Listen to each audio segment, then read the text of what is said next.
Ukraine, where Ukrainian troops counter-attacking near the northeastern city of Kharkiv have reached the Russian border.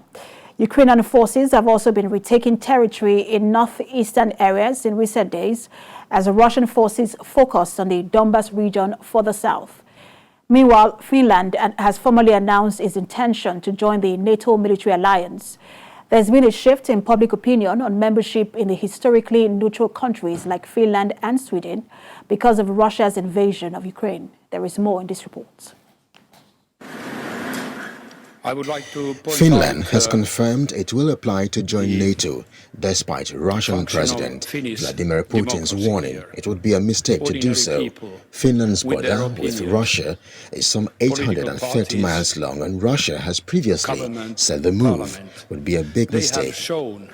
I would like to point out the function of Finnish democracy here.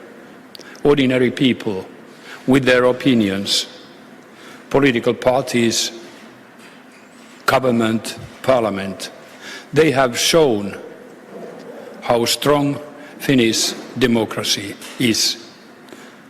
As a result of that, we have today a historic day.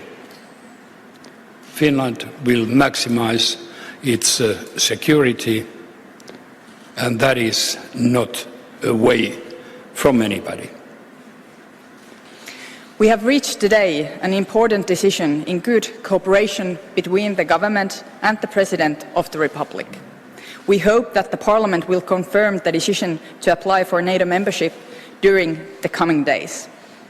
It will be based on a strong mandate. With the President of the Republic, we have been in close contact with governments of NATO member states and NATO itself. In the meantime, U.S. Senate Republican leader Mitch McConnell said that Finland and Sweden would be important additions to NATO as he led a delegation of GOP senators to the region in a show of support against Russia's aggression. Mr. McConnell also called on U.S. President Joe Biden to designate Russia as state sponsor of terrorism over its invasion of Ukraine. Then, a couple of months ago, and now you see the results.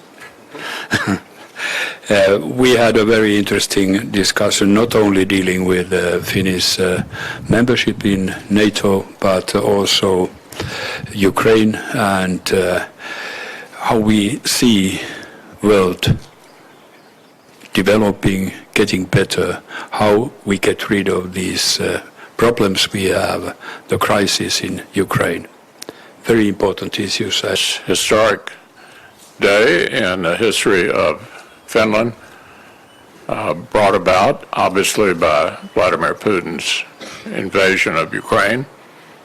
First on that issue, just let me say briefly, I expect the United States Senate to finally approve the bipartisan package of $40 billion this week. Elsewhere, the Social Democrats of Sweden has now decided that Sweden should join NATO. With that decision, there is a majority of the Swedish Riksdag that are pro-NATO. According to the leadership of the Social Democrats of Sweden, said there will be a meeting and debate in the Chamber of Sweden joining NATO in the upcoming weeks, and Sweden will probably hand in its NATO application at the same time as Finland. Outside Sweden, the Georgian leadership will be invited to the NATO summit that will be held in Madrid, Spain, at the end of June. Deputy Secretary General Michel Joanna said in a doorstep statement earlier on Sunday ahead of an informal meeting of NATO ministers of foreign affairs in Berlin. The NATO's Deputy Secretary General said NATO will always respect the rights of nations in Europe and around the world to choose their own path. He asked the subject to anyone else. Ukraine can win this war.